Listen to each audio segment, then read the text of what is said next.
పరిటాల రవి గారి మరణం తర్వాత వారి కుటుంబంతో మీకు ఎలాంటి రిలేషన్ ఉండేది? అంటే అతి దగ్గరగా, అంటే ఆయనతో ఎంత దగ్గరగా అంత దగ్గరగా ఉండేవారా? అంటే లేదు, నేను 10 సంవత్సరాలు నేను అజ్ఞాతంలోనే ఉన్నా కదా. రవి గారి మరణం తర్వాత పెనుకొండలో బై ఎలక్షన్ జరిగింది. ఆ బై ఎలక్షన్లో మొత్తం రక్తపాతమే సృష్టించింది. అంటే మీరు అజ్ఞాతంలో ఉన్న ఏమైనా డైరెక్షన్ ఇవ్వగలిగారు? అంటే ఎలాంటి మద్దతు ఇవ్వగలిగారు? Moral support? ఇండైరెక్ట్గా మాకు తెలిసిన వాళ్ళందరికీ ఎక్కడో నేను ఉన్న ప్లేస్ వదులుకోబోయే 500 కిలోమీటర్ 600 కిలోమీటర్లు పోయి కొంతమంది ఫోన్ నెంబర్లు కలెక్ట్ చేసుకొని ఎవరైతే మాకు ముందు ఉండి అక్కడ అనుకూలంగా చేస్తారనే విషయం తెలిస్తేనే వాళ్ళకి చేసి వాళ్ళందరినీ మోటివేట్ చేసి మీరు అందరూ ఇటు చేయండి, కష్టకాలంలో ఉన్నాడు మీరు చేస్తేనే రేపు పొద్దున మీకు భవిష్యత్తు ఉంటుంది, నిజాయితీ ఉంటుంది మీరు అని చెప్పి మా స్టైల్లో మేము అందరికీ చెప్పడం జరిగింది. ఆమెను గెలిపించుకోవాలని. అంటే మీరు పరిటాల రవీంద్ర గారికి చాలా సన్నిహిత, అంటే ఒక కుడి భుజము, వాళ్ళ కుటుంబంలో మీరు ఒకరు. అయితే మీకు సంబంధించిన ఒక మైనింగ్ విషయంలో లీజ్ కోసం వెళ్తే ఎల్నారాయణ చౌదరి గారు వాళ్ళు అడ్డం పడ్డారు, అంటే ఆ లీజ్ విషయంలో అడ్డం పడ్డారు అనేది ఒక వాదన ఉంది. ఎప్పుడు మా ఇద్దరం అయితే అటువంటి లీజ్ విషయంలో ఎప్పుడు మేము అడ్డపడింది లేదు. నేను ఉన్నట్లే నాకు ఒక మైనింగ్ సంబంధించిన ఒక మైనింగ్ ఉండేది. అవును, మైన్ ఉంది, నాకు ఒకటి ఉంది, అన్నయ్యది ఒకటి ఉంది. మేము బయటకు వెళ్ళిపోయిన తర్వాత అది అది మన లైన్స్ ఏదో వచ్చాయని చెప్పి నిలిపేశారు మాది, అంతే తప్పితే ఇప్పుడు కూడా అట్లే ఉంది అది. ఆ లీజ్ విషయంలో ఎల్నారాయణ చౌదరి గారు అడ్డం పడి, అయితే మీ కుటుంబ సభ్యులంతా వెళ్ళి కొద్దిగా బలవంతం చేసి ఒక లారీ దూరేంత సందు మాత్రం సంబంధించిన మైనింగ్ మాత్రమే మీకు ఇప్పించారనేది ఒక విమర్శలు అప్పట్లో ఉన్నాయి. అన్నీ రాంగ్ అది.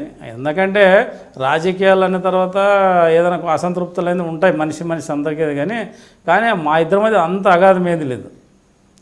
నా ఆర్థిక వనరులను దెబ్బతీయాలని ఆయన, కానీ ఆయన ఆర్థిక వనరులు దెబ్బతీయాలనేటువంటి ఆలోచన ఎప్పటికీ లేదు మాకు.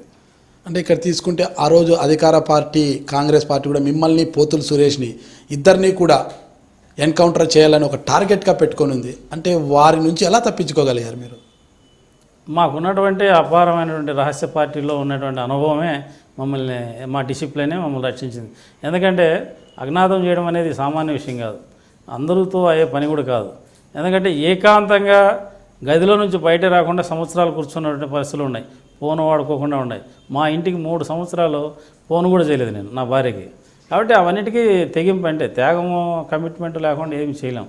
అనుకున్నది మనం ఏదో సాధించాలి అనుకున్నప్పుడు అవన్నిటికీ మనం దూరం అయిపోవాలి. మనకున్నటువంటి మనం బలహీనతలు, అంటే రక్త సంబంధము, భార్య, పిల్లలు, అన్నయ్య, వాళ్ళు ఏమైనా వీళ్ళని మనం ఆ బలహీనతకు లోనేమైనా ఉంటే ఖచ్చితంగా పోయి ఫోన్లు చేస్తాము, మాట్లాడతాము. ఇప్పుడు ఉన్నటువంటి టెక్నాలజీలో ట్యాపింగ్ అదో ఇదో దొరికిపోయాము.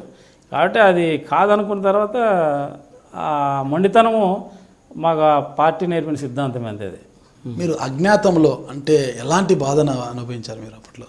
అంటే కుటుంబాన్ని వదులుకొని నమ్ముకున్న అన్నను కోల్పోయారు, ఒక పక్క కుటుంబాన్ని కోల్పోయారు, కన్న కూతురిని కోల్పోయారు, అన్నింటినీ కోల్పోయారు. ఒక్కరే ఎలాంటి జీవనాన్ని అనుభవించారు? ఇది పరిటాల శ్రీరాములు, నారాయణ రెడ్డి, చెన్నారెడ్డి వాళ్ళ పీరియడ్ నుంచి కూడా అనంతపురం జిల్లా ఫ్రాక్షన్తో అట్టుడికిపోయింది.